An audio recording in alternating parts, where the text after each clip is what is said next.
વંદે માતરમ વિદ્યાર્થી મિત્રો, હું પિન્ટુબેન પટેલ શારદા વિદ્યા મંદિર સંકુલ પરિવારમાં આપ સૌનું હાર્દિક કરું છું. હું આજે તમને ધોરણ 8 વિષય હિન્દી પાઠ 2 કચ્છ કી શેર એમની સમજૂતી આપીશ. કચ્છ કી શેર એટલે આપણે કચ્છનો પ્રવાસ કરીશું, જેમના લેખક છે હરેશ ઢોલકિયા. हरेश ढोलकिया परिचय જોઈએ तो कच्छ निवासी हरेश ढोलकिया अध्यापक थे. शिक्षक तत्व आपकी पहचान बन गई है. पूर्व राष्ट्रपति श्री APJ अब्दुल कलाम के बहुचर्चित विंग्स ऑफ फायर पुस्तक का आपने गुजराती भाषा में अनुवाद अगनपंख शीर्षक से किया है. शिक्षण कार्य के आपके अनुभव, संशोधात्मक लेखन कार्य तथा पत्रकारित्व आपके लेखन के क्षेत्र है. कच्छ मित्र में आप सुरखाप स्तंभ अंतर्गत लिखते हैं. आपका सर्जन कार्य अंगदनो पग, 400% आनंद तथा शिक्षण संबंधी गुजराती साहित्य लोकप्रिय है. प्रस्तुत इकाई में आपने कच्छ का परिचय कराने का प्रयास किया है, जिसमें कच्छ एवं इर्द गिर्द के दर्शनीय संस्थानों का परिचय कराया है. कच्छ के इर्द गिर्द यानी कि आसपास के जो दर्शनीय यानी कि देखने लायक जो स्थल है, उसका परिचय हमें इस पाठ में करवाया गया है. इस इकाई में अपनी संस्कृति का आदर, अपनी विरासत का संरक्षण, देश प्रेम आदि मूल्यों को विकसित किया गया है. यहाँ आपकी रचना कच्छ यात्रा का भावानुवाद प्रस्तुत है. पाठ को आगे देखते हुए, विशाल भारत में अनेक दर्शनीय प्रांत है. सबका अपना महत्व एवं सौंदर्य है. गुजरात अपने उनमें से एक अनूठा राज्य है. अनूठा यानी कि विशिष्ट राज्य है.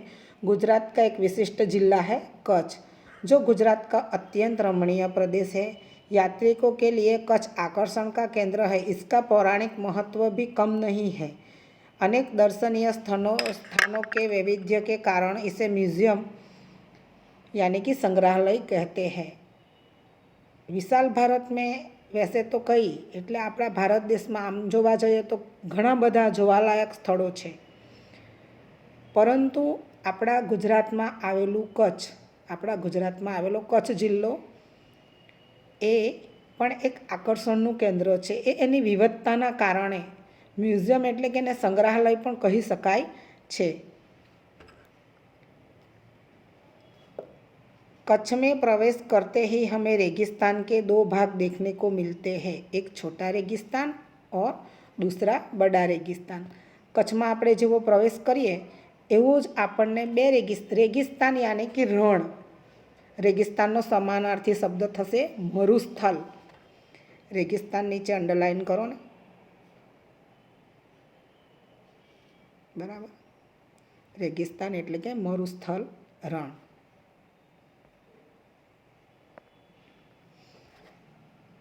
इन दोनों में रेगिस्तान जैसा कोई लक्षण नहीं दिखाई देता. रेत कहीं नज़र नहीं आती, अतः यह अनूठा रेगिस्तान है. આપણે જોઈએ કે રણ એમ કે એટલે આપણી સામે રેતીના ઢગલા આવી જાય છે, પરંતુ આપણું જે કચ્છનું નાનું અને મોટું રણ છે એમાં રેતી ક્યાંય જોવા મળતી નથી. રેતી વગરનું રણ છે. તો આ કચ્છના રણની એક ખાસિયત છે કે રેતી વગરનું આ રણ છે. समख्याली को हम कच्छ का प्रवेश द्वार कह सकते हैं. कच्छ की यात्रा यहीं से आरंभ होती है. समख्याली शब्द याद रखो, अंडरलाइन करो ये शब्द नीचे पण, बराबर. समख्याली तमने प्रश्न में पण पूछाई सके छे. हम किसे कच्छ का प्रवेश द्वार कहते हैं? तो समख्याली याद राखवानुं छे. विकल्पों अथवा खाली जग्या में पूछाई सके छे કે समख्याली એટલે એ कच्छનું प्रवेश द्वार છે. कच्छ की यात्रा यहीं से आरंभ होती है. यहाँ से उत्तर दिशा की ओर यात्रा का प्रारंभ होता है. रापर से धोलावीरा पहुँचते ही हमारी प्राचीन संस्कृति मोहेंजोदड़ो का स्मरण हो जाता है. ધોળાવીરામાં આપણે જોઈએ છે કે મોહેંજોદડો પ્રાચીન સંસ્કૃતિના અવશેષો મળી આવેલા છે, એટલે એમનું સ્મરણ યાદ આવી જાય છે. यह स्थल 5000 वर्ष के अवशेषों का अंग है. इस प्राचीन नगरी के दर्शन से ही हम चकित रह जाते हैं. हमें प्राचीनता के साथ आधुनिकता के दर्शन होते हैं. કે ત્યાં આપણને 5000 વર્ષ જૂના અવશેષો મળી આવ્યા છે. એની સંસ્કૃતિના અહીંયા આપણને દર્શન થાય છે. જૂની અને નવી આધુનિકતા બંને અહીંયા મિશ્ર જોવા મળે છે. शाम ख्याली से पश्चिम की यात्रा करते भचाऊ नजर आता है. वो बड़ा गांव है जैसे नगर. સમખ્યાલીની પાછળ પશ્ચિમની તરફ જાઓ એટલે તમને શું નજરે પડશે? ભચાઉ. ભચાઉ એક આમ તો ગામ છે, પરંતુ એ શહેરથી કમ નથી, શહેરથી ઓછું નથી. वहाँ से गांधीधाम औद्योगिक कारखानों का शहर है. यहाँ सिंधी प्रजा पाकिस्तान से आकर स्थायी हुई है. गांधीधाम औद्योगिक कारखानों का शहर है और वहाँ कौन सी प्रजा ज़्यादातर पाई गई है? सिंधी लोग यहाँ हमें ज़्यादातर मिलते हैं. वो पाकिस्तान से आकर यहाँ बस चुके हैं, स्थायी हो गए हैं. गांधीधाम आदिपुर तथा गोपालपुरी उद्योगों के कारण विकसित हुई दिखाई देते हैं. आदिपुर में गांधी स्मृति तथा पास ही कंडला बंदरगाह का बड़ा महत्व है. आ एक कंडला बंदरगाह એટલે કે બંદર, कंडला बंदरનું ખૂબ મહત્ત્વ છે. कंडला का विकास यहाँ की प्रजा के लिए महत्वपूर्ण है. मुंबई પછી कंडला બંદરનું સ્થાન આવે છે બીજા નંબર પર. कंडला से दक्षिण की ओर भद्रेश्वर की अति प्राचीन जैन यात्रा धाम है. संगमरमर से बना 2500 वर्ष पुराना जिनालय भूकंप से खंडित हुआ. उनके पुनः निर्माण का कार्य जोरों से चल रहा है. इसे आधुनिकता का स्पर्श मिला है. આપણે જોઈએ તો કંડલા બંદરથી તમે દક્ષિણ તરફ જાઓ એટલે ભદ્રેશ્વર એક ખૂબ જૈનોનું યાત્રાધામ છે. સંગમરમર આરસ પહાડમાંથી બનેલું છે. 2500 વર્ષ જૂનું જિનાલય છે. ભૂકંપ આવ્યો ત્યારે ખંડિત થઈ ગયું. અત્યારે એનું પુનઃનિર્માણ ફરીથી એનું નિર્માણ થઈ રહ્યું છે, બાંધકામ થઈ રહ્યું છે. इसे आधुनिकता का स्पर्श मिला है. मुद्रा शहर तहसील मुख्यालय भी है. यहाँ अनेक उद्योगों के कारण विकास की दिशा खुली है. यहाँ अनेक उद्योगोना कारणे विकासनी दिशा खुली रही है. उद्योगोनी स्थापना ત્યાં થઈ રહી છે એટલે આ પ્રદેશ પણ વિકસિત થઈ રહ્યો છે. સમુદ્ર કે કિનારે બંદરગાહ વિકસિત हुआ है. અહીંયા પણ બંદર વિકસિત થઈ રહ્યું છે. यहाँ कुछ प्राचीन इमारतें हैं. समुद्र के किनारे तटीय यात्रा करते हुए हम मांडवी पहुँचे. मांडवी अति सुंदर बंदरगाह है. હવે આપણે ક્યાં પહોંચવાનું છે? માંડવી. માંડવીનું નામ સાંભળ્યું છે ને બધાએ? હા, તો માંડવી પણ એક બંદર છે. બડા પ્રાચીન એ પણ એક જૂનું નગર છે, શહેર છે. यह शहर राजा के महल, पवन चक्कियों तथा समुद्र तट के कारण अधिक दर्शनीय बना है. तो માંડવીમાં આપણે જોઈએ છીએ તો રાજાઓના મહેલ છે, પવન ચક્કી છે અને દરિયા કિનારાના કારણે એ પણ એક જોવાલાયક સ્થળ બનીને એક જોવાલાયક સ્થળ છે. यहाँ VRTI ग्राम्य संस्था के 72 जिनालय है. क्या? માંડવીમાં કેટલા જિનાલયો છે? 72 जिनालयों जैन मंदिरों છે. पास ही बिढ़ा गांव में अंतर्राष्ट्रीय अस्पताल है. मांडवी से आगे चले डुमरा, कोठीरा, सुधरी और जखो महत्वपूर्ण गांव हैं. जैनों का प्राधान्य यहाँ नजर आता है.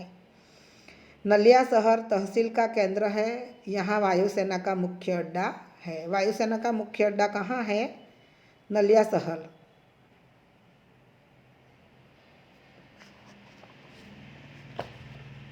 नलिया से 1 घंटे की यात्रा करने के बाद नारायण सरोवर अति प्राचीन पौराणिक एवं धार्मिक स्थान आता है.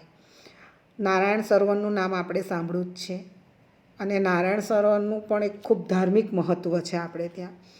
તો એ જૂનું અને ધાર્મિક સ્થળ છે. इस स्थान को रामायण काल का माना जाता है.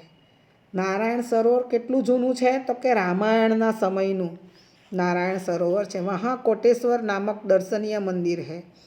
कोटेश्वर नामनु एक सरस मंदिर है जहाँ से रावण गुजरा था. यहाँ पूरे भारत का प्राचीन स्थान माना जाता है. सूर्योदय और सूर्यास्त दर्शन यहाँ का बड़ा आकर्षण है. હવે આપણે જોઈએ તો કોટેશ્વર સૂર્યાસ્ત સનસેટ પોઈન્ટ આપણે કહીએ ને એ સૂર્યોદય સૂરજ ઉગે અને આથમે એ અહીં જોવાલાયક છે। नारायण सरोवर के आगे ही यात्रा में लखपत आता है जो अति प्राचीन स्थल है। गुरु नानक की चरण रथ से पावन इस भूमि का गुरुद्वार है। આપણે જોઈએ તો નારાયણ સરોવરથી થોડા આગળ જઈએ એટલે લખપત આવે છે અને એ પણ એક સૌથી જૂનું પ્રાચીન સ્થળ છે। ત્યાં ગુરુ નાનકજીના ચરણરથ છે અને એને પણ એક પવિત્ર ભૂમિ માનવામાં આવે છે। ગુરુદ્વારા એટલે ગુરુઓનું પૂજા સ્થળ। एक समय का समृद्ध शहर आज की जीर्णावस्था में होते हुए भी दर्शनीय है। પહેલાંનું ખૂબ સમૃદ્ધ હતું, અત્યારે તમે જો તો જીર્ણ અવસ્થામાં છે, પરંતુ છતાં પણ એ હજી પણ જોવાલાયક સ્થળ છે।